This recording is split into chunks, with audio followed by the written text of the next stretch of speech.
Maana dunia yote inakwenda kumsaliti Yesu pamoja na dini zilizoasi. Kwa hivyo Mungu anasema tusipatikane hapo. Haitupaswi kupatikana hapo. Ufunuo 13 inasema yule mnyama akatoka ndani ya bahari. Bahari inasimamia dunia iliyo na watu kama wewe na mimi. Uko wapi? Kitabu cha Isaya 17:12. Maandiko matakatifu yanasema, twende. Uvumi wa watu wengi, twende. Wanavuma kama uvumi wa bahari. Soma. Ngurumo ya mataifa, wananguruma kama ngurumo ya maji mengi. Kwa hivyo maji mengi, bahari inasimamia mataifa ya dunia, watu walioko dunia. Kwa hivyo hii serikali ambayo shetani anaipatia kiti na inaanza kutawala imeinuka duniani. Imeinuka duniani, mwalimu wangu. Na mwalimu, maana mnyama anasimamia serikali, government ama ufalme. Danieli 7 mstari wake ni 23. Akanena hivi, malaika Gabrieli akasema, huyo mnyama ine atakuwa ni ufalme ine juu ya dunia. Kwa hiyo mnyama anasimamia ufalme ama nguvu za kiserikali ambayo inakuja kumpinga Yesu na kuondoa kweli na kuondoa wokovu na kukusanya wafalme wa dunia na dini za uongo. Alafu Mungu ataachilia ulimwengu. Maana wakati wa Nuhu, mwalimu wangu. Na mwalimu, rudi Mwanzo 6, mwalimu wangu. Mwanzo 6:3. Wakati wa Nuhu Mungu aliondoa roho wake duniani. Vile vile kipindi cha lala salama Mungu ataondoa roho wake duniani. Maana watu hawajakubali kweli, Mungu ataondoa roho wake. Na Mungu anapoondoa roho wake duniani, ujue shetani anachukua usukani. Na nitakwambia vile anafanya. Twende. Bwana akasema, roho yangu haitashindana na mwanadamu milele. Usidhania haya mahubiri tutahubiri milele. Kuna kipindi hatutahubiri. Kwa yeye kuna kipindi hatutahubiri. Maana roho wa Mungu ataondolewa. Kwa hivyo kama uko na nafasi ya kusikiliza na kuamini, fanya hivyo saa hii. Unajua watu wamezoea mahubiri, tutakuja kesho. Nani alikudanganya? Roho wa Mungu anaondolewa dunia. Wakati unasikia ujumbe wa kweli na uwe na nafasi ya kuamini, amini saa hiyo. Mungu akasema, roho wangu hawezi kuandamana na mwanadamu tena, mwalimu wangu. Wakati roho wa Mungu anaondolewa duniani, roho wachafu wanaingia duniani. Na Yesu anakusanya watu kupitia ujumbe wa malaika wa kwanza, ujumbe wa malaika wa pili na ujumbe wa malaika wa tatu. Hiyo ni Ufunuo 14:6 hadi 13.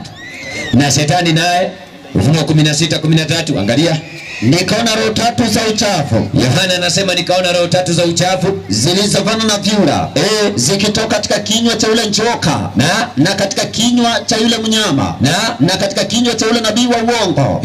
Hizo ndizo roho za mashetani. Kwanza Biblia inasema ni roho ziko duniani. Watu wanadhania ni za Mungu, lakini Biblia inasema hizi ndizo roho za mashetani. Twende. Zifanyazo ishara, kuwa zinafanya ishara zitokazo na kuendea wafalme wa ulimwengu wote. Ati zimeendea kina mama wanaouza mboga kule. Wafalme wa ulimwengu wote kuwakusanya kwa vita ya siku ile kuu ya Mungu Mwenyezi. Unaona? Kwa hivyo ni wafalme wa dunia ndio wanaendewa wa kwanza. Maana wao ndio wataleta sheria za kukutawala wewe. Wewe huwezi endewa kwanza, ni wao. Hata ukienda wakati wa Babeli, kitabu cha Danieli sura yake ni ya 3. Nebukadneza aliita watu kuzindua sanamu. Alienda akaita nani? Wenye wako na mamlaka, si aliendea wafalme wa dunia. Kweli. 3:1 kitabu cha Danieli. Sikieni. Kitabu ni cha Danieli 3:1. Vile roho atakavyoongoza. Twende maandiko. Maandiko matakatifu. Kaza mkono. Inasema hivi. Hebu sikieni. Nebukadneza mfalme alifanya sanamu ya dhahabu ambayo urefu wake ulikuwa ni dhiraa 60. Ulikuwa ni dhiraa 60 na upana wake dhiraa 6. 66 Naam. Alafu akaisimamisha katika uwanda wa Dura, kisha katika wilaya ya Babeli. Alafu ndipo Nebukadneza akatuma watu kwa kusanya maamiri. Hebu sikieni, wale wanaenda kukusanywa maamiri na manaibu, twende, na maliwali na makadhi, na watunza hazina, na mawaziri, na mawakili na wakuu wa wilaya zote ili wahudhurie wakati wa kuizindua ile sanamu. Tulia. Kwa hivyo wakati sanamu ya mnyama itasimamishwa kipindi chetu, nani watakusanywa? Watahusika wafalme wa dunia watahusika. Kwa hivyo raia unafaa kuwa unajipanga vile Mungu anasema, unaanza kufuata. Biblia inasema hawa ndio wamfuatao mwana kondoo kila aendako. Unafaa kujifundisha kumfuata mwana kondoo kila aendako. Mwana kondoo akisema ni hivi, tunaenda. Yesu akisema ni njia hii, tunaenda, hatupingi. Maana shetani ako na mpango na ametumia roho tatu za uchafu. Inaitwa utatu mtakatifu. Ndio hiyo. Joka shetani, mnyama ametoa, na nabii wa uongo. Na hizi ndizo roho za mashetani zinakusanya watu dunia mzima kwa sababu ya vita vya mwisho, na tena vinaleta confusion. Mungu akileta ujumbe na wao wanaleta ujumbe vile vile, hivyo vimesambaa dunia mzima. Yohana akasema hizo roho za mashetani zimefananishwa na chura na tabia nyingi. Ya kwanza kurukaruka na miguu ya nyuma. Hiyo ndio tabia ya kwanza ya chura, na hizo ndizo tabia za hizi roho zilizoko duniani. Ziko na wafalme wa dunia, ziko na watu wa makanisa, na ziko na watu wa kawaida. Tabia ya kwanza ni kurukaruka, hawatulii. Ya pili wanapiga kelele mingi. Wewe tulia. Hiyo ni tabia ya pili. Hazina mpango, order hakuna. Ya tatu zinazaa bila familia fulani. Ndio hiyo, mayai inatagwa mengi tu. Hizi ni roho zinachazana duniani. Wakati unaenda kulala, shetani huwa halali, naye anapanga mipango ya kumaliza dunia. Twende ingine. Ana makao maalum. Ndio hiyo, utampata kwa maji, kwa mti, popote pale, kwa matope. Hizo tabia ziko na Freemason na ziko na Illuminati. Na leo ni leo. Na wako na wafalme wa dunia. Mtu anaingia kwa msikiti, anavaa kofia, anasema Allahu Akbar. Akiingia kwa Wahindi, anawekwa sifa. Wewe angalia wakati wa siasa ndio utawaona. Akienda kwa kanisa mpaka anabatizwa. Ni wa dini gani? Hana makao maalum. Twende tabia nyingine ya chura. Watu waambia hata wao. Hibernation. Niliambiwa katika biology ya form 2, hibernation, anajificha. Kujificha ficha. Kama saa hii chura ako wapi? Haonekani sasa. Kwa sababu hakuja nyesha. Wakati mazingira yanakuwa sawa, anatokea. Hibernation. Chura tabia zao ziko duniani. Kwa hivyo roho ya kwanza inatoka katika kinywa cha joka, na joka ni shetani mwenyewe, na maroho zingine zinatoka katika kinywa cha mnyama, na hapo ndio tunataka tuangalie ni nani. Maana roho ya mwisho inatoka katika kinywa cha nabii wa uongo. Hizo ndizo roho za mashetani zifanyazo ishara na zinakusanya dunia mzima kwa sababu ya vita vya mwisho. Mwalimu, sijui unaoko pamoja nami? Tuko pamoja. Ufunuo 13 rudia aya ya pili. Ufunuo 13 aya yake ni ya pili. Maandiko matakatifu yanasema, twende. Na yule mnyama niliyemwona alikuwa mfano wa chui, twende, na miguu yake ilikuwa kama miguu ya dobo, alafu na kinywa chake kama kinywa cha simba. Kisha yule njoka akampa nguvu zake na kiti chake cha enzi na uwezo mwingi. Kwa hivyo amekaa kwa kiti cha enzi cha nani? Cha njoka shetani. Umesema basi gani hiyo? Ya pili. La pili. Ya kwanza inasema yule mnyama alikuwa na mambo fulani. Hebu soma tena. Kisha nikaona mnyama akitoka katika bahari mwenye pembe 10 na vichwa 7. Yohana anasema nikaona serikali ikiinuka duniani ya uongo ambayo itakuja kunasa dunia yote. Na juu ya pembe zake ana vilemba 10, na juu ya vichwa vyake majina ya makufuru. Yohana anasema aliona majina ya makufuru. Hakuna mambo ya guesswork. Maana hii serikali ukisoma mstari wake ni wa 6 hapo Ufunuo 13:6. Maandiko yanasema akafunua kinywa chake, hamtukane Mungu na kulitukana jina lake. Akatukana jina la Mungu na maskani yake. Akatukana maskani ya Mungu, nao wakawa mbinguni. Jina la Mungu alilolitumia ili aonekane kama Mungu duniani ni moja tu. Iko kwa Yohana 17 aya yake ni ya 11. Iko hapo.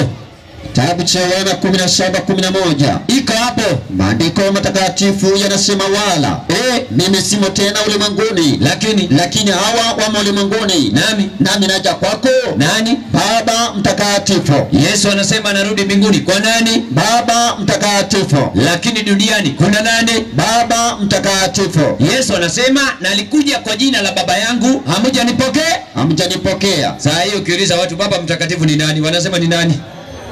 Wanasema ni mwingine. Hebu rudia ile andiko Yohana 5, ni nzuri tu. wanasema ni mwingine. Yohana 5:43. Rudia. Mimi Yesu nimekuja kwa jina la Baba yangu. Jina gani amekuja nalo? Baba mtakatifu. Alafu wala ninyi amnipokei. Watu hawajampokea Yesu kama Baba mtakatifu. Twende. Mwingine akija kwa jina lake mwenyewe mtampokea huyo. Hebu niwaulizeni, watu wamekubali ama wamekataa hii? Wamekubali huyo. Sio wamekubali? Si ndio? Hata wengine ni watu wa kanisa. Wewe baba mtakatifu anakuja, baba ya nani? Ya nani? Sasa weka mshipi vizuri, tunaanza kuangalia, je, tumefika wapi katika historia ya dunia? Kutoka wakati serikali ya Roma ilipoanza kupanda duniani. Enda Danieli 11. Hapa nataka kucheza vitu kadhaa mwalimu wangu, vile ambavyo Roho atakavyoniongeza. Danieli 11 mstari wa 41. Hebu sikieni mwalimu wangu. Hii serikali ni ya ajabu. Maana mwalimu wangu, naam, iko na mambo fulani lazima watu waweze kuonyeshwa, ndio mtu akajipange wapate kuelewa. Wakati Uprotestanti ulipoanza kwa kasi, nao wakatengeneza jeshi lao, wanaitwa the Order of Jesuits, ambao wanatawaliwa na the Black Pope, Papa Mweusi, na ndiye ana control dunia mzima, mpaka dunia inatawaliwa na familia 4 za matajiri. Rockefellers, sio iko na kina Bill Gates. Naam. Na Bill Gates saa hii kampuni yake kubwa, maana hao ni majesuit dunia mzima. Jesuit na maanisha hawa watu ni wengi tu, majesuit ni wengi. Kampuni ya kwanza ama familia ya kwanza, the Rockefellers, mimi naitwa Onyango. The Onyango sio ni familia yangu. Naam. Kuna Rockefellers. Rockefellers ni majesuit. Jesuits ni watu waliokuwa formed kuanzia wakati Ignatius Loyola alianza kazi 1534.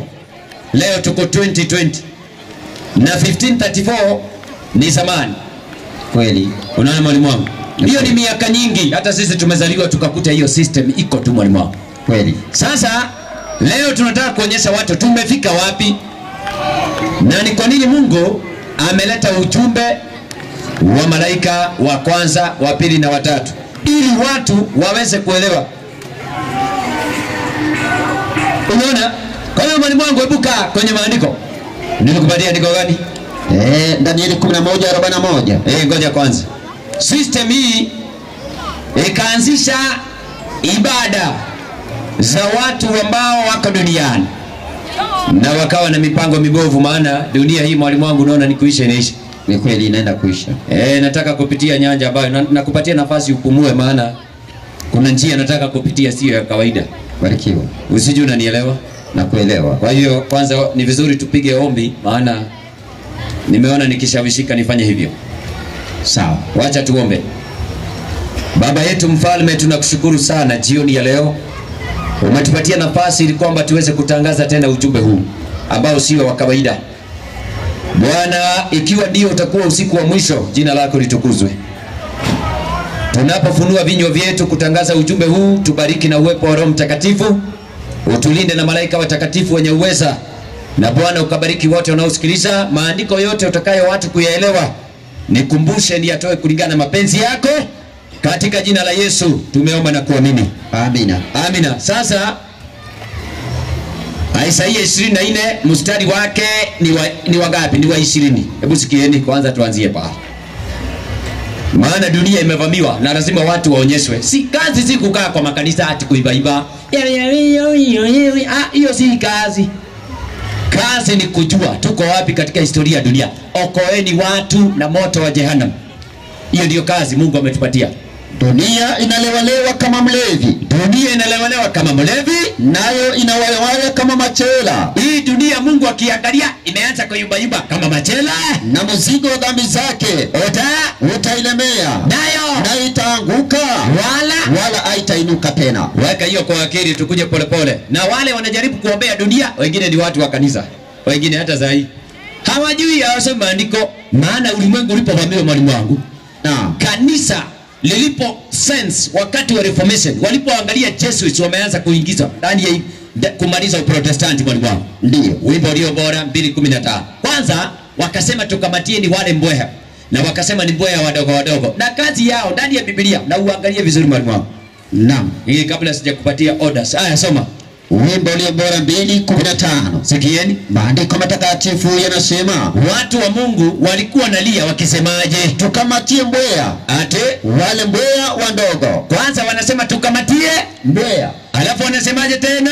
Mbweha wandogo. Wadogo waiharibiwe mizabibu Kwa hivyo kuna mbweha, alafu kuna mbweha wadogo. Swali katika Biblia, mbweha anakaa katika ufalme gani? Tusaidie. Je, ni Babylon ama ni Medo-Persia ama ni Greece ama ni Rome?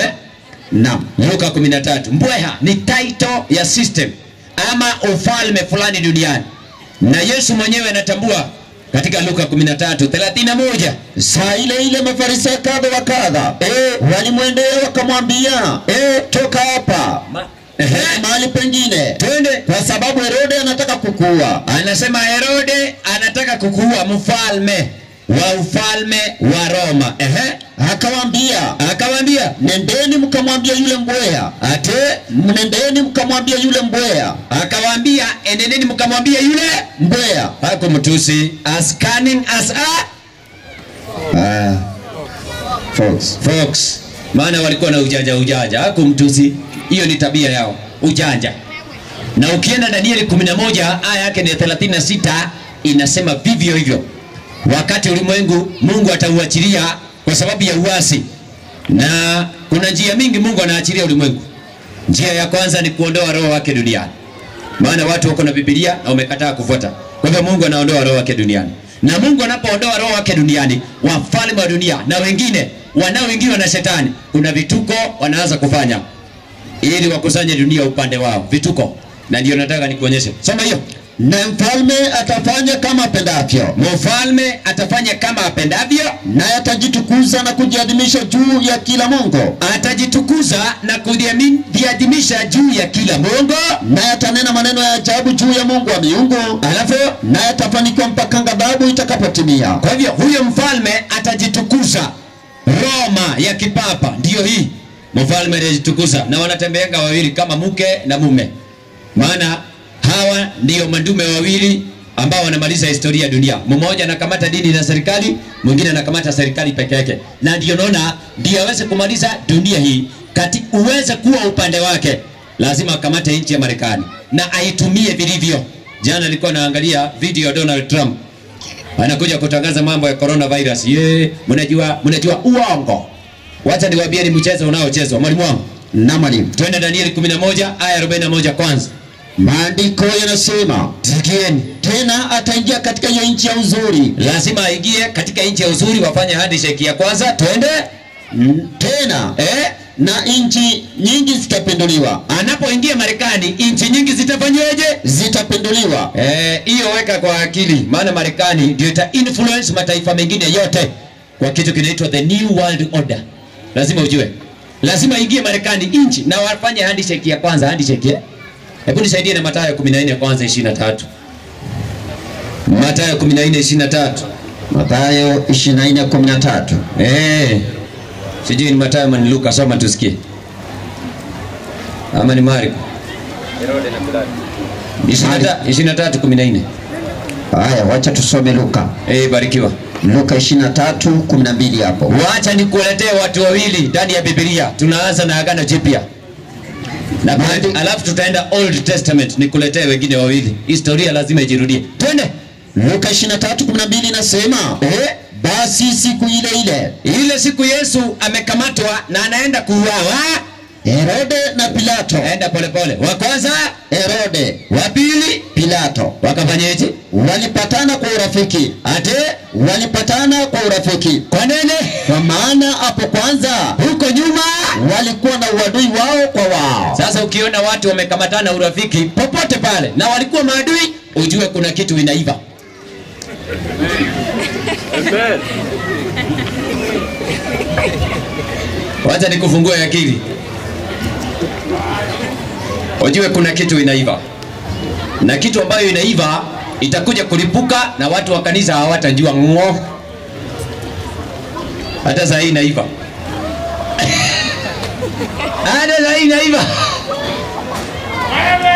Sasa Marekani ikakaribisha serikali ya Roma, wakamaliza uprotestanti Amerika, wakaua pillars. Kitu cha pili, wakaanzisha dini za kishetani kule Marekani. Na Marekani ndio inaongoza dunia mzima katika uasi.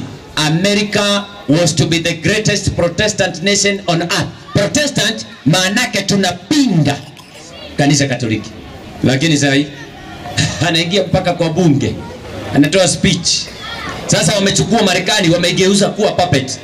Na niliona mwaka wa 1989 Pope John Paul II alimuita Ronald Reagan wa Marekani, si ndio? President, si ndio? Mwalimu, si ndio? Kweli. Wakaenda mpaka Vatican, wakajadiliana vile ya kumaliza communism, wakapiga na ikaisha. Huyu.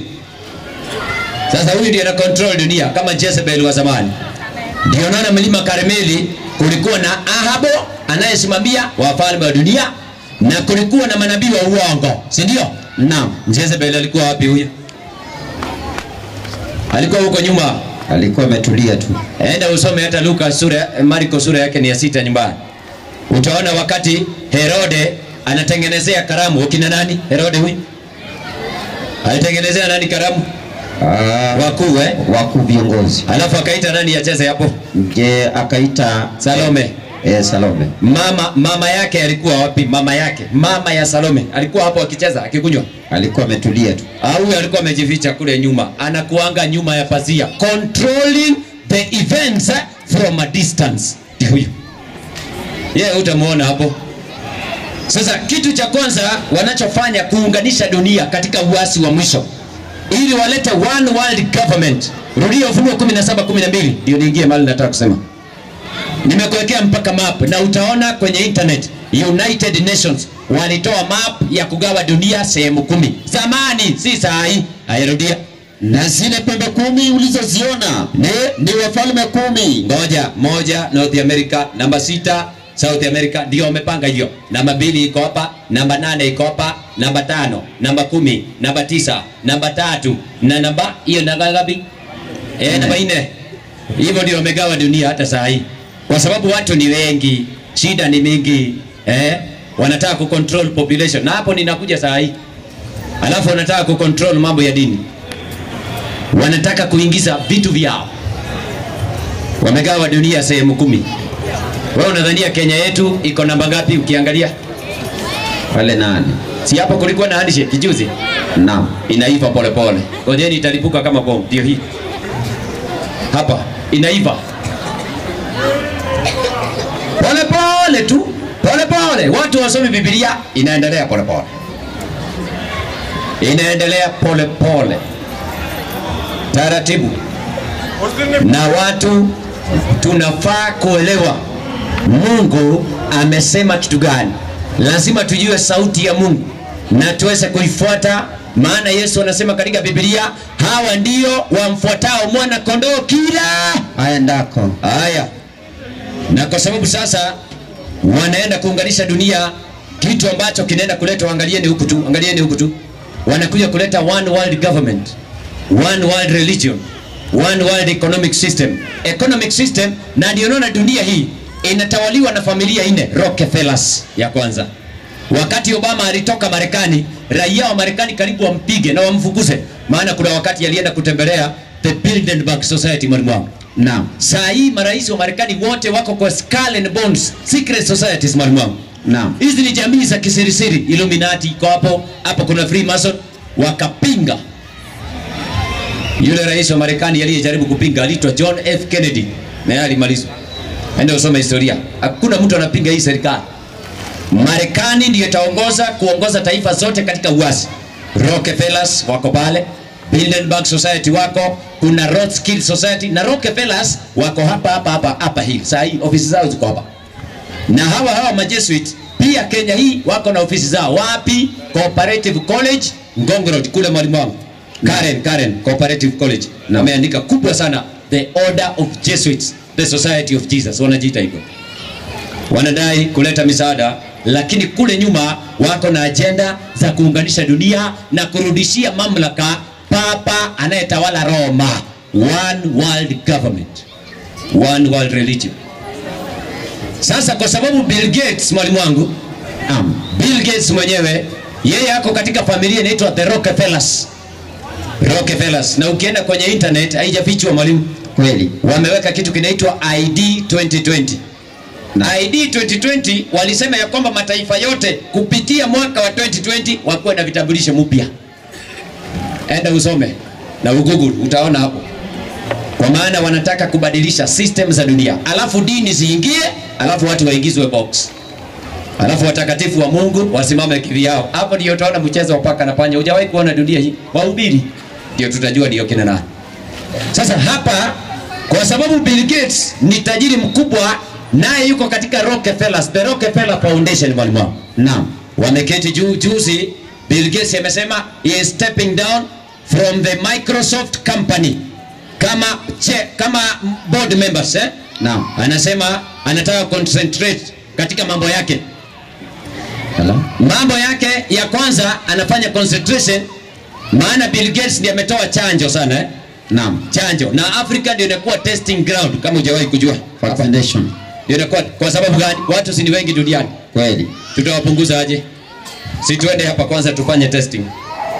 Unaona Bill Gates, Rockefeller. Yeye ndio mkubwa.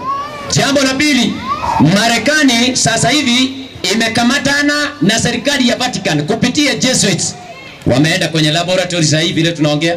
Maana Mungu ameondoa roho wake mwalimu. Unajua Nebukadneza? Naam. Nebukadneza Naam. Wakati Mungu alijiondoa, si Nebukadneza aliingia akatesa wana wa Israeli. Kweli. Kwani ni Mungu alimtuma? Wakati Mungu anajitoa, wafalme wa dunia wanaweza kufanya bila wanataka, kwa sababu shetani ndiye anawatawala. Hawa majesuits kitu wanachofanya, they are creating a crisis, alafu wanadai kuleta suluhisho. Mambo mawili. Leta crisis kwanza inakuwa duniani, alafu watu wanaangalia. Saa hii wameenda kwa laboratory, enda ufuatilie news uangalie. Saa hii Iran wanasema Amerika imebuni coronavirus kutumia majesuits. Walipue China, alafu iende dunia mzima. Alafu watuletee nini? Wewe. Enda uangalie. Kushtua watu. Hawa ndio waletee watu waseme wewe. Tunataka tukue na community moja. Mtafanyeje? Wanashtua watu kwanza. Saa hii vile tunaongea, Marekani imeingia katika laboratories. Wameenda wakatengeneza coronavirus. Saa hii vile tunaongea, wamelipua. Imeanza China. Inaanza kusambaa.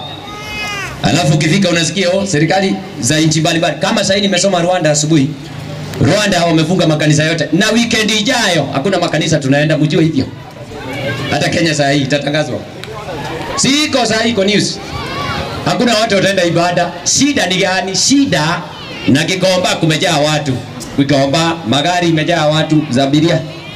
Kwa hivyo issue ni mambo ya ibada. Nataka uangalie. Ni mambo ya ibada na ujumbe wa mwisho duniani. Full stop. Walipobuni wakailipua pale, ikaanzia China.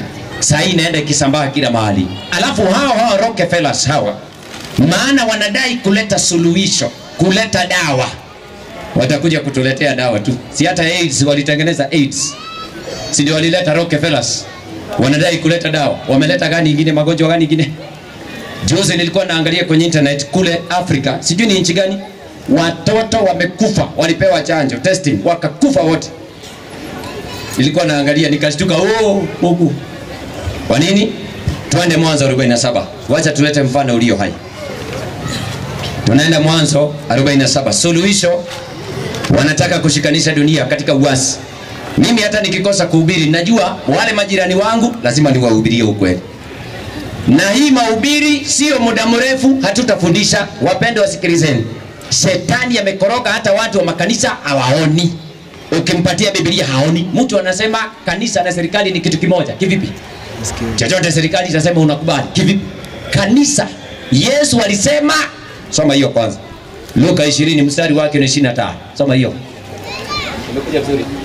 Luka 20:25, alafu niandalie mambo ya Illuminati kidogo. Luka 20:25 inasemaje? Luka 20:25 maandiko yanasema, twende. Akawaambia, Yesu akawaambia, basi vya Kaisari mpeni Kaisari, alafu na vya Mungu mpeni Mungu. Yesu alitambua serikali mbili, ya nchi na ya mbinguni. Gani iko na mamlaka? Ya mbinguni. 18:36 Yohana.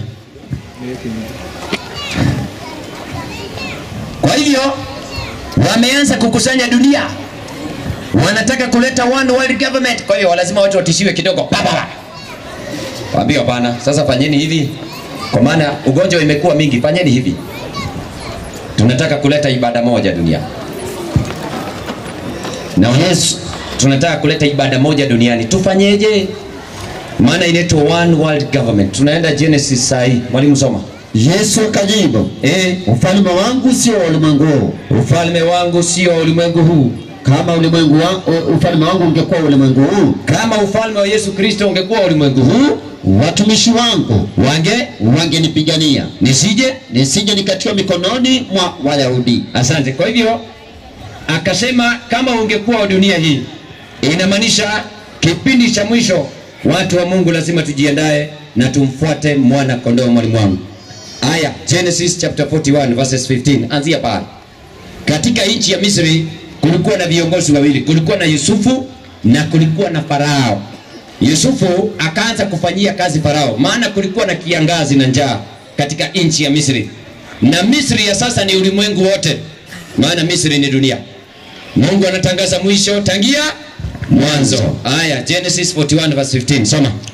41:15 maandiko yanasema, Farao akamwambia Yusufu, nimeota ndoto, wala kuna wezaye kunifasiria. 47:15 Genesis, samahani. 47:15 maandiko yanasema, fedha zote zilipokwisha katika nchi ya Misri. Pesa ati nini? Fedha zote zilipokwisha katika nchi ya Misri. Tulieni. Biblia inasema kwa Kiingereza, and when money failed in the land of Egypt. Sawa Kulikuwa na kiangazi ya ajabu katika nchi ya Misri. Watu walikuwa na mali lakini pesa hakuna. Maana New World Order mpango wake ni kuleta kitu kinaitwa, sasa kuna nchi nyingi zinaitwa cashless societies. Haushiki pesa. Pesa ziko kwa banki, wewe unatumia plastic card. Hiyo ni mipango yote New World Order. Sasa kuna kipindi pesa zote ziliisha katika nchi ya Misri. Teremka. Na katika nchi ya Canaan, wa Misri wote walimjia Yusufu wakisema, watu wote wa dunia wakamwendea Yusufu. Wacha niwawekee picha ya Yusufu hapa kwanza muweze kumuona. Ndio msije mkasema huyu anasema nini? Yusufu ni nani? Wa Misri wote, maana ilikuwa ni Yusufu na Farao. Mwalimu wangu. Naam. Ni wawili wanafanya kazi pamoja Kweli. Ili Misri yote iweze kuisha Kweli. Wa Misri wote wakamwendea nani? Yusufu. Wakamwendea Yusufu wakisema, tupe sisi chakula. Kwa nini tufe mbele ya macho yako? Serikali saidia. Ndio hii. Maana fedha zetu zimekwisha. Pesa zimeisha kabisa. Unaona sasa ndio saa ya kutoa pesa tuhubiri. Maana inaenda kuisha. Na Ezekieli amesema katika sura ya 7, pesa watu watatupa maana hazitakuwa na faida. Wakamwendea Yusufu wakasema, tupatie chakula. Mwalimu teremka na hiyo kisa, ni nzuri tu.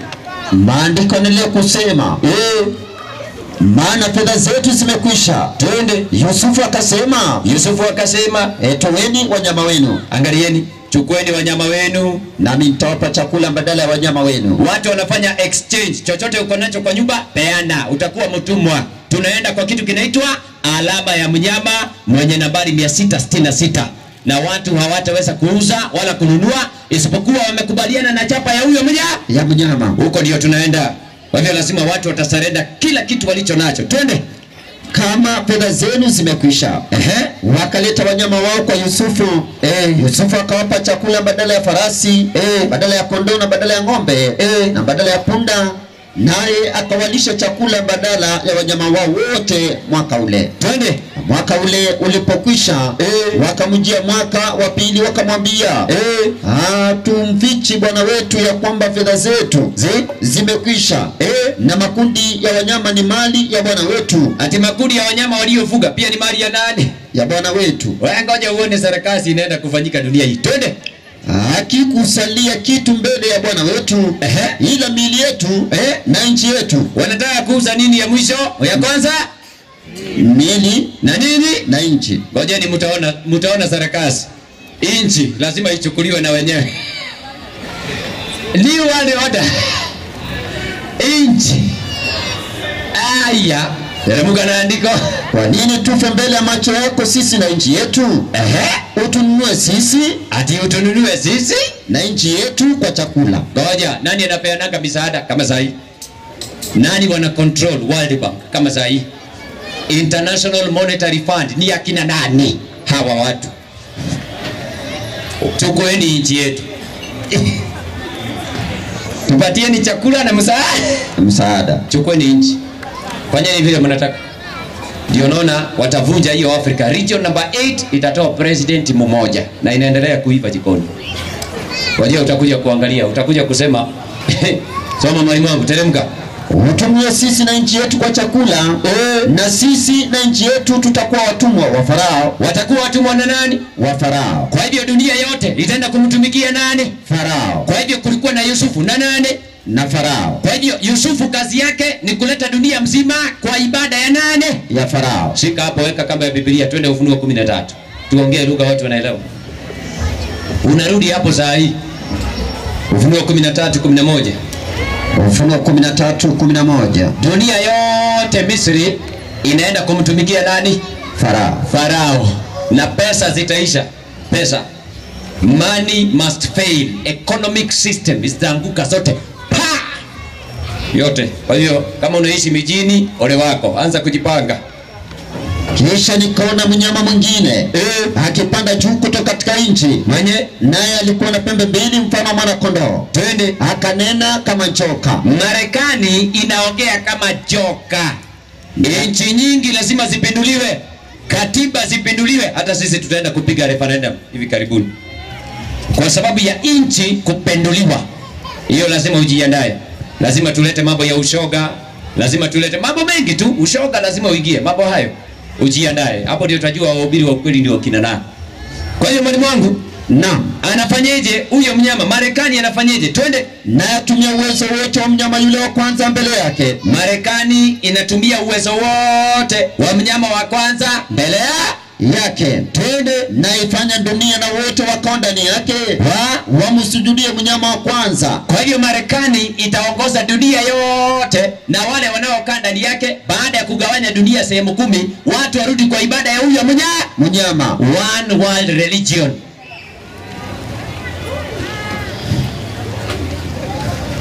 Alafu sasa nataka nikuulize, maana umeamini pastor wako sana wa kanisa yako. Mimi nataka nikuulize tu. Mwalimu, rudi 47. Mwanzo 47:29. Watu wako mali uliachia. Sijui ulikuwa unasoma wapi? Uliweka kamba, sijui. Nilikuwa nimefika 47, nilikuwa nimefika 19. Hebu soma mafungu kama 3 pale, twende. Inaendelea kusema, basi Yusufu akamnunulia Farao nchi yote ya Misri. Hebu sikieni, Yusufu akamnunulia nani? Farao. Nini? Nchi yote ya Misri. Dunia yote inaenda kupewa mikononi mwa nani? Mwa Farao. Farao leo anaitwa Roman Papacy. Na ukitaka kudhibitisha kwa Biblia sio jokes mwalimu wangu. Naam. Ni Ezekiel 29:3. Inasema hivyo. Inasema joka, mfalme wa Misri, joka amekaa kwa kiti cha joka. Hebu soma watu waelewe. Maandiko yanasema hivi, Ezekiel 29:3. Twende. Maandiko matakatifu yanasema, nena useme, Bwana Mungu asema hivi, tazama mimi ni juu yako, ewe Farao. Nani? Mfalme wa Misri. Nani? Joka kubwa. Kwa hivyo joka, Farao amekaa kwa kiti cha nani? Cha joka Shetani. Na mnyama wa Ufunuo 13 amekaa kwa kiti cha nani? Cha joka Shetani. Huyo anaitwa Farao, ndiye huyo. Na huyo anaitwa Yusufu. Rudi Mwanzo 41. Chap mali uliachia 47 kitu. 47 tunaendelea mstari wa 20. Maandiko yanasema, hebu sikieni Wakristo walioko hapa. Basi Yusufu akamnunulia Farao nchi yote ya Misri. Alafu inaendelea kusema, twende, maana wa Misri waliuza kila mtu shamba lake. Hebu sikieni, wa Misri waliuza kila mtu shamba lake. Kila mtu shamba lake. Wale wanajenga mijini wako na taabu. Saa hii ukianza kutembea huku, wameondoa kila kitu, wameweka malls kila mahali. Hiyo malls ni watu wa Mungu wa kweli wanaenda kutesekea huko ndani. Kama hujawahi kujua, tembea Thika Road, pale kuna Garden City Mall, huko chini kuna Two Rivers, taja ingine. Na sio Kenya peke yake, zinajengwa majumba makubwa makubwa. Hizo zinaandaa kwa sababu ya vita vya kiroho. Kama hujawahi kujua, ndio wanasema. Mimi nashangaa na Wakristo, ati chakula za Wakristo ziko kwa supermarket. Chakula ya watu wa Mungu iko kwa inchi. Hiyo ni Zaburi 104 aya 14. Mwalimu soma. Zaburi moja, na hiyo ni njia moja wameleta magonjwa, kupunguza watu wanaokaa duniani. Wakudanganye chakula yako iko kwa supermarket. Soda, wao, sijui nini. Mtu anakula soda na nini? Chakula yako iko hapo. Huo ni mpango wa kumaliza watu kiafya, ukufe. Wanapunguza population ya dunia. Tuko wengi. Tufanyeje? Wanapenda kukula basi. Tujenge malls, tuwawekee chakula. Zaburi 104 aya 14. Twende. Maandiko yanasema yameesha majani kwa makundi. Mungu anameesha majani kwa makundi na mamboga kwa matumizi ya wanadamu. Ili atoe chakula katika nchi. Mwanadamu atoe chakula wapi? Katika nchi. Unaona? Ndio sababu wanamaliza shamba za kulima saa hii. Kama wewe ni mjanja, tafuta shamba na uanze kulima huko kwako, maana pesa zitaisha. Hakuna kitu utanunua. Money will fail. Kama unataka kutii Mungu. Kipindi cha mwisho Elijah alikaa jangwani, Yohana Mbatizaji alioperate kutoka jangwani, na watu wa Mungu wa kweli kipindi cha mwisho lazima utafute shamba, mwalimu wangu. Na Biblia ndio inatuambia hiyo 27:29 Methali. Sijui kama ndio hiyo. Ndio inasema. Inasema hivyo. Tafuta shamba unalima. Najua watu wanakaa Kariobangi wengi. Huko tulikuja kutafuta kazi. Hakikisha unajua ushagoni wapi na huko na shamba na huo unalima. Soma usikie. 20 ngapi? 27. Najua watu wamekaa huku kana kwamba ndio kwao. Hii ni Nairobi, hii ni city. Hakikisha kuna mahali unalima, unaweza kutoa chakula ukiharibika. Saa hii katika nchi za Turkey, nchi fulani, supermarket imefungwa. Coronavirus, wanakula wapi? Sikungoje Kenya hii utaona kesho. Utashtuka. Mimi nakwambia vitu ambavyo wewe unashangaa, unajiangalia. Wanaenda kufunga yote hii. Utakula wapi? Wekeni stoki. Lima, jifundishe kulima shamba. Methali.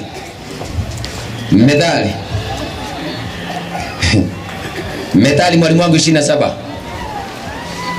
Methali 27. 24:27. Nimesema, tengeneza kazi yako huko nje. Atitengeneza kazi yako kwa miji.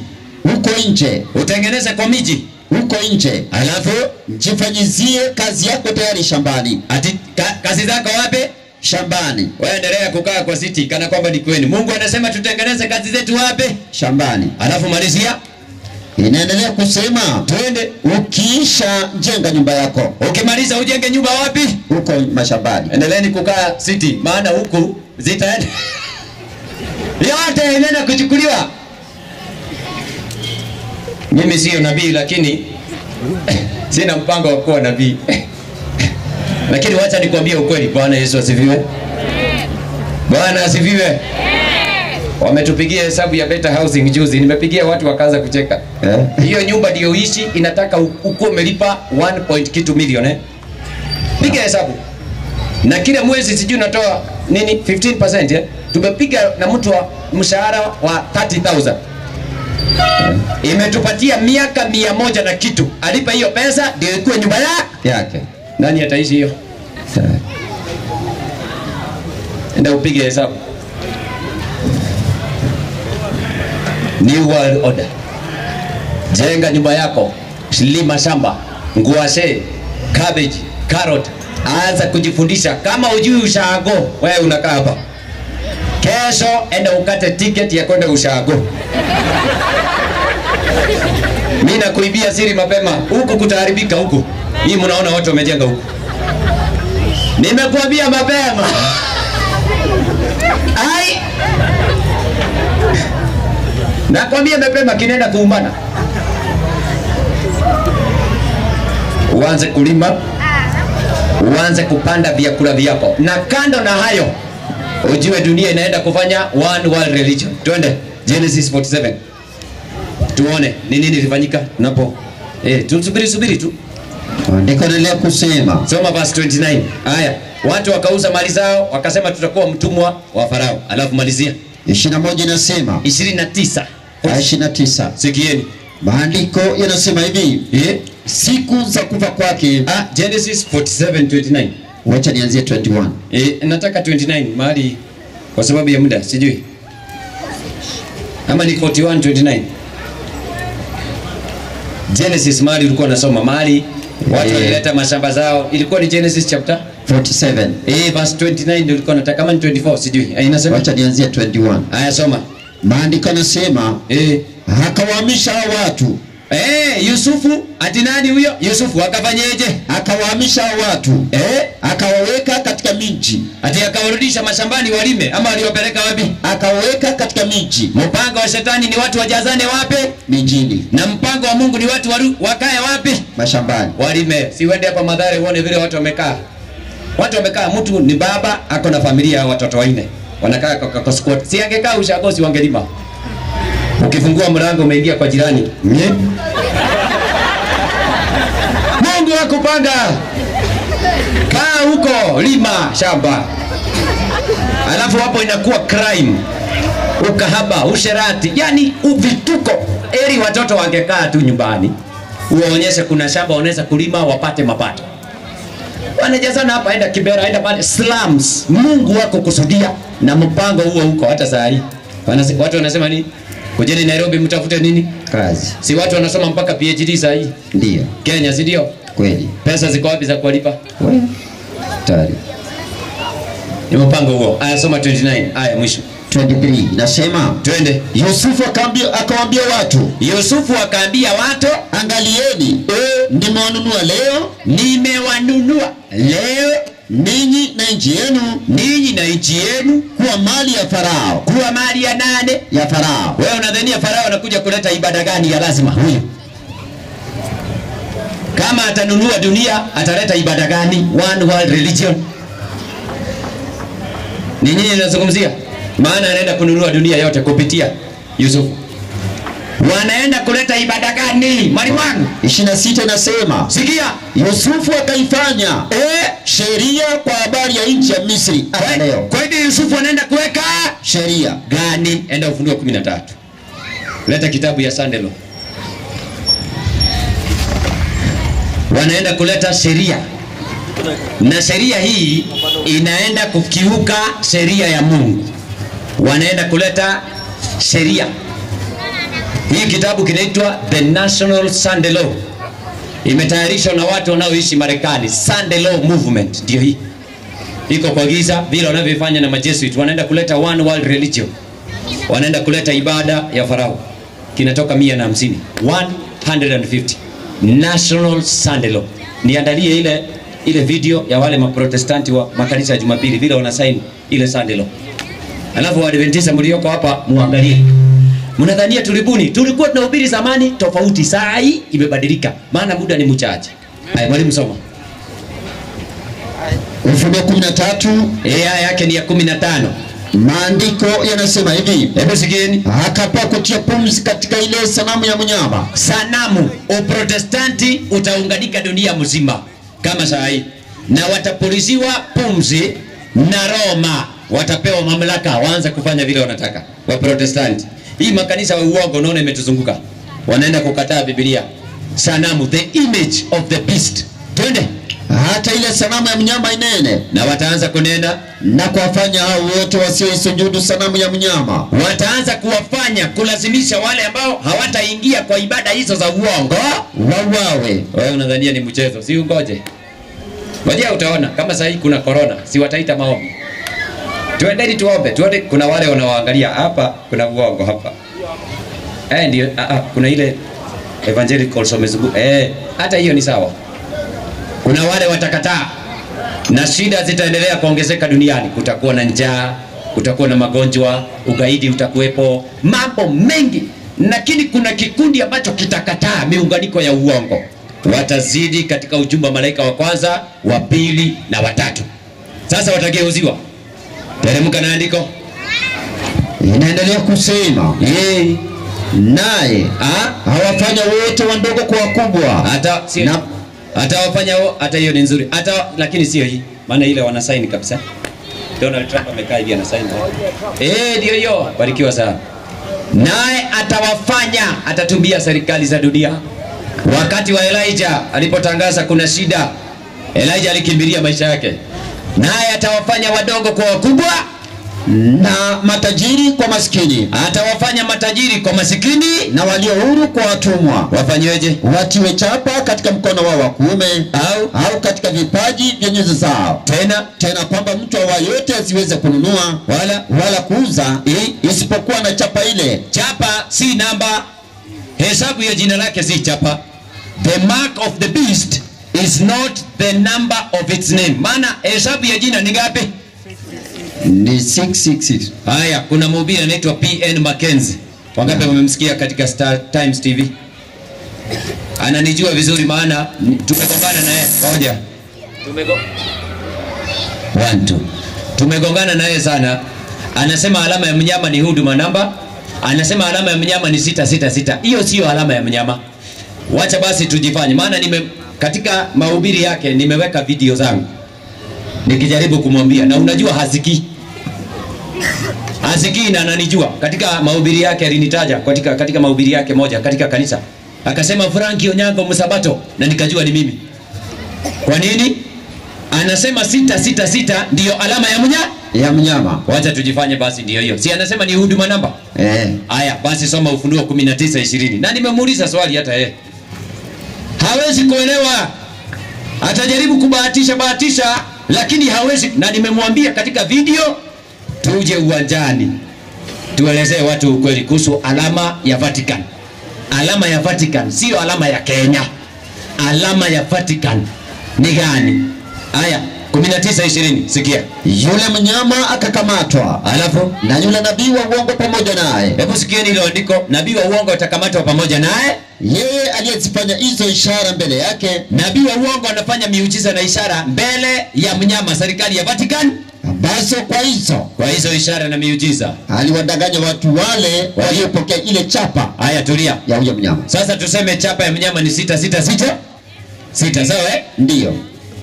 Na Mackenzie amesema ukipanga laini upokee huduma namba, umepokea alama ya mnyama. Na andiko inasema watu watadanganywa wapokee mnyama, alama ya mnyama kwa njia ya miujiza.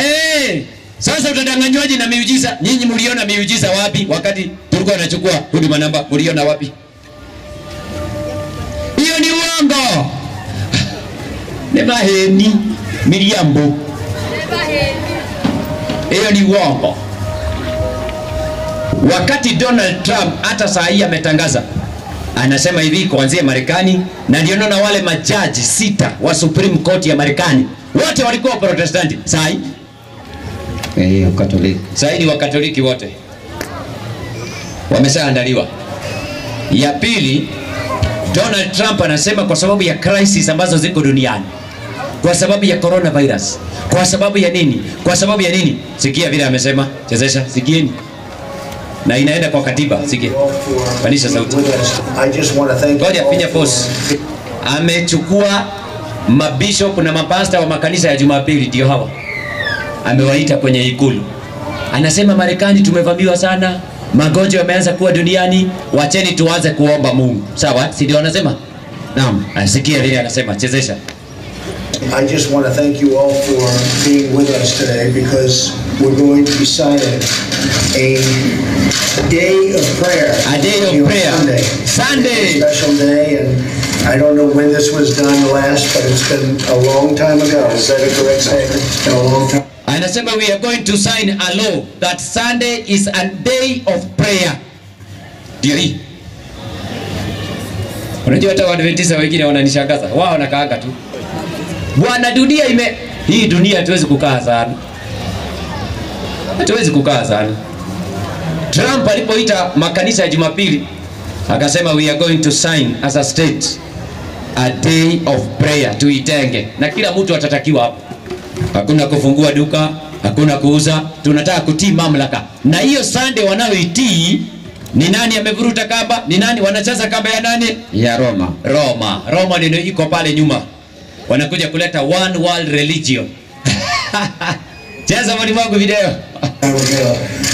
So I'm going to sign it, and then a few of the folks will say a few words, and Pastor Jeffress will say a prayer for not only the people so affected, so horribly affected by Hurricane Harvey, but for the people of our nation, and in fact the people of our world.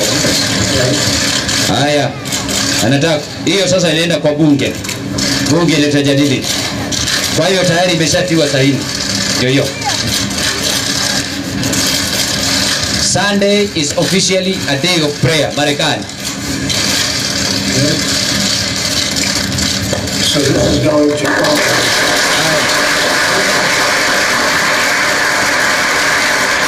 Si unaona uongo wa dunia?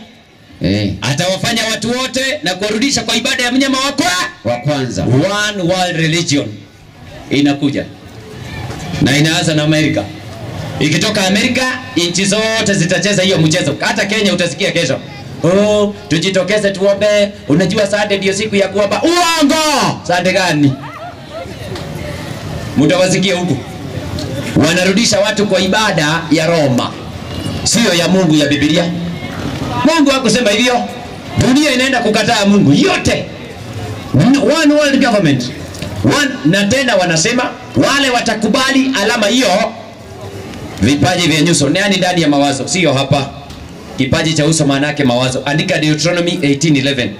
Musa aliambiwa maneno ya Deuteronomy waweke kwa kipaji cha uso. Haiwezi kutoshea hapa. Hiyo ni akili. Mkono inasimamia utendaji kazi.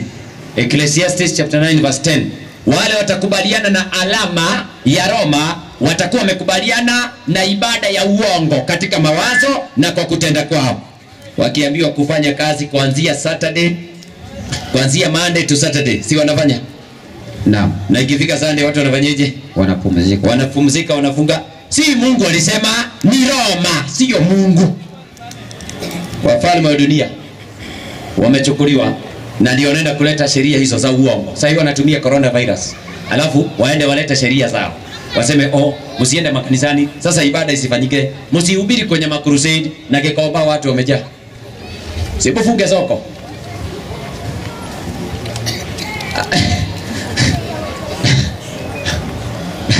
Nilikwambia ujumbe wa mwisho, Elijah alihubiri bila uoga na alipa. Mungu alimchukua. Enoko alichukuliwa. Yohana Mbatizaji alihubiri, yeye alikatwa shingo. Kati ya hao watu watatu, wewe unaweza taka kuwa mtu. Na ndio naona wahubiri hapa ni waoga. Mark Karaoke. Jesus. Uhubiri ujumbe wa kweli uone ngwa. Maana ni rafiki ya waongo. Wauori vile vile. Wote hao wahubiri wa uongo wamejaa duniani. Wakati hatari inakuja mwalimu wangu. Weka lai ya mwisho. Rudisha slide kwanza. Bwana wewe. Rudisha slide kwanza. Hatuna mambo mengi ya kusema. Wanaenda kukataa alama ya Mungu, walete alama yao. Alama ya Mungu ni gani? Alama ya Mungu 31:15 Kutoka. Alama ya Mungu inaenda kukataliwa dunia mzima. Na imeanza, unajua Kenya ndio tumepiga hatua sana. Tumebadilisha pesa. Wewe. Region number 8. Tumeenda sana. Kenya. Mujipange. Hata Waadventista wanaonisikiliza, jipangeni. Mtu aanze kujipanga. Historia ya dunia inafungwa taratibu. Mwalimu wangu. 31:15 Kutoka. Kama ni 10 ngapi? Soma tusikie. 16 inasema, twende. Kwa ajili ya hayo wana Israeli utaishika sabato. Niangalia sana hiyo sabato katika vizazi vyao vyote. Ni agano la milele. Ni ishara kati ya mimi na wana Israeli milele. Unaona? Ni ishara. Wameingia katika Illuminati. Baphomet. Slide Illuminati. Wameingia katika Illuminati, Freemason, wote hao wakiongozwa na Marekani. Ndio hiyo George Bush na wengine, miunganiko ya makanisa ya uongo. Pesa zitapotea. Huyo anaenda kununua nyanya 2. Pesa. Ngoja utaona Kenya yenu. Si mimi nakwambia na husikii, wewe unaniangalia. Inaenda kukosa. Juzi walisema tunabadilisha noti za 1000. Uliona vile watu walibabaika? Jifundishe kukula na kukunywa ukimtegemea Mungu. Unajua watu Wametegemea dunia mpaka saa hii supermarket zikifungwa saa hii, watu watakufa njaa. Enda ukalime bwana. Saa hii enda utafute mahali pa kulima. Hata washiriki ninawaambia kwa uwazi, wewe kaa hapa Kariobangi ni sawa. Tafuta shamba mahali kule nje, anza kulima mahindi, lima miti ya machungwa, anza kulima. Na munisikie vizuri, pesa zikakosa faida, alafu watu wakaanza kukimbia, maana tabu ziko duniani. Kuanzia Marekani hizi hatujafundisha saa hii, wakati wa ataki ya Twin Towers, historia dunia ikaanza kufungwa taratibu. Roho wa Mungu anaondolewa dunia kutoka hapa. Roho wa Mungu anaanza kuondolewa duniani, maana ndiyo kipindi cha lala salama katika historia ya dunia. Sasa ikiwa hawa ndio marais wa Marekani, hawa na ndio wamepiga magoti kwa maiti ya Pope John Paul II. Sasa wanaabudu maiti ama nini? Si huyu ni George Bush na mke wake, George Bush Jr. na Bill Clinton na mke wake. Ni nini wanapiga magoti kwa maiti? Inamaanisha wamekubaliana na hiyo mamlaka. Wamekubaliana nayo ya uongo. Kwa hivyo wameingia katika Illuminati na wameingia katika, kuna picha moja nataka nionyeshe watu. Weka ile. Nionyeshe watu picha moja, nimalize hapa alafu tufunge. Kuna picha, weka ile Illuminati. Kuna picha tu ndio hii. Hatukuwa na muda. Pengine Mungu akitujalia, Mungu akitujalia kesho. Wacha tu nionyeshe hii picha, maana hii ni muhimu sana. Hapa. Tutafundisha kesho mambo ya Illuminati. Kesho. Wacha tutoke hapo. Kesho. Mungu akitujalia kesho, tutakuja kuangalia hawa wanaibianga ukina nani hawa. One World Government. Wote muziki yao ni ya kishetani, kuanzia Eminem, Jay-Z, Rihanna, sijui nani, Octopizzo. Weka video ya Octopizzo. Haiko hapa? Nimeacha kwa gari. Mungu akitujalia ungeona maneno ya ajabu. Namba 8 tuko nayo hapa. Na wale wanaiba kama umeacha nywele kama njogoo ya grade hapa. Na wako na miwani kubwa na haina kioo. Wanaiba nyimbo za kidunia. Illuminati imefagia dunia, iko na wafalme wa dunia, iko na waimbaji. Na hiyo ni dini ambayo imeanzishwa Roman Catholicism. Adam Weishaupt alikuwa ni priest wa kanisa Katoliki, ndio kaanzisha Illuminati. Illuminati maana yake illuminate. Satan is the light bearer, Jesus is Lucifer. Wanaweka opposite, ndio katumia jina hilo Illuminati. Sasa Illuminati yenyewe hata ukiangalia hapa, ukiangalia vile wanafanya, unausishangae. Si leo wanatoboa mpaka kitovu, wanaweka hapa wanawake. Kwa makanisa ndio hao. Wamejaa wengi tu mpaka footballers. Mungu alikataa hii mambo ya Illuminati. All seeing Luciferian eye, macho ya Lucifer ndio yanatawala dunia yote. Si ndio wanafundisha?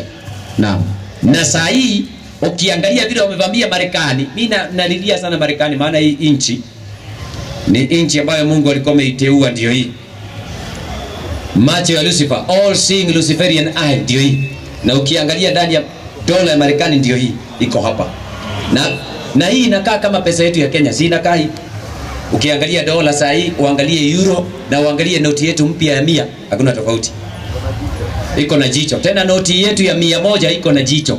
Leta nikuonyeshe saa hii. Kwani hujui? Iko nayo. Iko nayo. Ai, si uleta nikuonyeshe. Leta ya 100 hapa. Ndio hii. Na zinafanana hata ukiangalia. Mwenye anashikanga dola, mwenye anashika euro na mwenye anashika hii pesa hakuna tofauti, maana zimewekwa standard. Na ukiangalia 100 ugeuze mahali imeandikwa Kenya pale nyuma, Kenya upande wa nyuma. Upande wa nyuma pale Kenya hii. Hapa Kenya hii. Hapa chini hapa kuna macho hapa. Hapa angalia yako vizuri. Iko na masako hapo kuna kamacho kako hapo. Sasa kwani hujawahi kujua? Sasa Marekani walipoweka hii na wakaandika pale New World Order, ndio waliweka pale New World Order. Waliweka New World Order. Hiyo ndio nilikuwa nataka niwaonyeshe mwalimu wangu. Toa tuende tuone alama ya Roma ni gani. Rudisha ile slide. Sasa angalia, wanakuja kutoa amri ya Mungu waweke alama ya mnyama, wanakuja kuweka alama ya Vatican. Maana yake wanakuja kutoa alama ya Mungu. Acha tuwaulize mwalimu wangu. Naam. Mnyama ni nani? Roman papacy. Sanamu yake, the image, ni nani? Apostate Protestantism. Wameanzia nchi gani? Amerika. Wachana hao wako huko wamejaa. Uprotestanti umejaa. Hata Legio Maria ni wa Protestanti. Waulize, mna Protest nani nyinyi? Hawana habari. Pius Moiro, Owori, nini? Mambo kama hayo. Hiyo makanisa yote wamekataa Biblia na ukweli, wametengeneza the image of the beast. Mnyama. Kanisa Katoliki, serikali kubwa ya ibada ya Katoliki. Nani? Kikatoliki. Sasa image si pia ni ibada hii? Inadai kujitenga, lakini mafundisho ni yale ya? Yale. Haya. The number of its name. Hesabu ya jina la mnyama ni ngapi? 666. Gani itakuja kulazimishwa? Ni hii ama ni hii? Ni alama ya mnyama. Alama hii si ndio tunatafuta? Ndio. Hii inatusaidia kujua hiyo. Hebu enda Revelation 13 verse 18. 13:18 Revelation. Soma hiyo. Ufunuo 13:18 maandiko matakatifu yanasema, twende hapa ndipo penye hekima. Yeye aliye na akili na hesabu ya mnyama huyo, maana ni hesabu ya kibinadamu, ni hesabu ya system iliyo na mwanadamu ndani. Twende. Na hesabu yake ni 666. Ni hesabu ya jina lake, sio alama yake. Naam. Hesabu ya jina, Vicarious Filidae. System hiyo iko na title na iko na jina. Ukifanya hesabu ya hiyo jina inakupatia 666. Vicarious Filidae maana yake, hii ni Kitaliano, maana yake the representative of the Son of God on earth, mwakilishi wa mwana wa Mungu. Vicarious Filidae. Na ndio hii inawekwa kwa kofia hii. Siku hizi ni vile Hawaii. Ndio ile Vicarious Filidae. Hawa ni wa Italiano. V na F ni kitu kimoja kwao, ndio hiyo. Naam. Sasa ukifanya Vicarious 5 V, I ni moja, C inakuwa 100 na A ni 0, R ni 0, I ni moja. U na B inakuwa 5. Hiyo ni Roman numbers mwalimu wangu. Naam. Hii inakupatia 112. Fili F ni 0, I ni moja, L ni 50, I ni moja, I ni moja. Hii inakupatia 53. 112 53 53. D ni 500. Tumefundishwa Roman numbers. E ni 0 maana haina sehemu, na I ni moja. Hiyo ni 506. Hesabu ya jina lake Vicarious Filidae lazima ikupatie hiyo. Hii sio alama yake. Alama yake ni gani sasa? What is the mark of the Roman papacy? Tusome Catechism. Sunday is purely a creation of the Catholic Church. What is the mark of the Roman papacy? Wanasemaje? Sunday is our mark of authority. Kwa hivyo alama yao inaonyesha ukuu wao duniani. Ni ibada gani? Ya Jumapili. Unaona vile wanaenda kukanyaga Mungu, wafalme wa dunia. Wanaenda kukataa ibada ya Mungu. Maana ni wao walianzisha hiyo. Inaitwa one world religion, one world government. Ndio hii.